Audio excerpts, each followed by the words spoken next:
Documents తీసుకురావడానికి ఏముంది, నేను చేసిన క్రైమ్ ఏముంది, ఏది లేదు. కానీ నేను డీటెయిల్గా లోపల పోయిన తర్వాత ఏం అడుగుతారో అడిగొస్తా. వాళ్ళు ఏం అడుగుతారో అడగనియండి, జవాబు చెప్తా, తప్పకుండా జవాబు చెప్తాను. వాళ్ళు ఏం అడుగుతారో కూడా వింటాను. అసలు నాకు, నాతో పాటు నా సతీమణికి, మా బీఆర్ఎస్ పార్టీ కుటుంబ సభ్యులకి ఎందుకు నోటీస్ ఇచ్చారో అసలు నాకు కూడా ఆశ్చర్యంగా ఉంది. ఖచ్చితంగా నోటీస్ని తప్పకుండా ఏమి ఇచ్చారో అడుగుతా. డీటెయిల్స్ అడిగిన తర్వాత బయటకు వచ్చాక డీటెయిల్గా కూడా నేను మాట్లాడతా.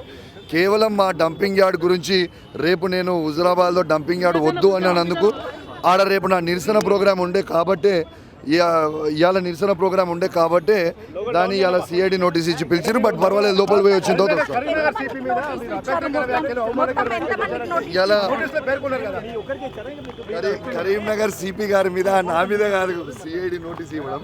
ఇలా కరీంనగర్ సిపి గారికి సిఐడి నోటీస్ ఇవ్వాలి. ఆయన చేసిన ఫైరింగ్ 180 రౌండ్ల మీద చేసిన ఫైరింగ్ మీద సిఐడి నోటీస్ ఇవ్వాలి. ఇల్లీగల్గా తీసుకొచ్చి ఇలా కార్లు పెట్టుకునేందుకు సిఐడి నోటీస్ ఇవ్వాలి తప్పితే ఇక నేను డీటెయిల్ 11:30 నాకు టైం కాబట్టి ప్లీజ్ నేను డీటెయిల్గా లోపలికి పోయి వచ్చి నేను మళ్ళీ మీకు తప్పకుండా బయటకు వచ్చాక మాట్లాడతాను.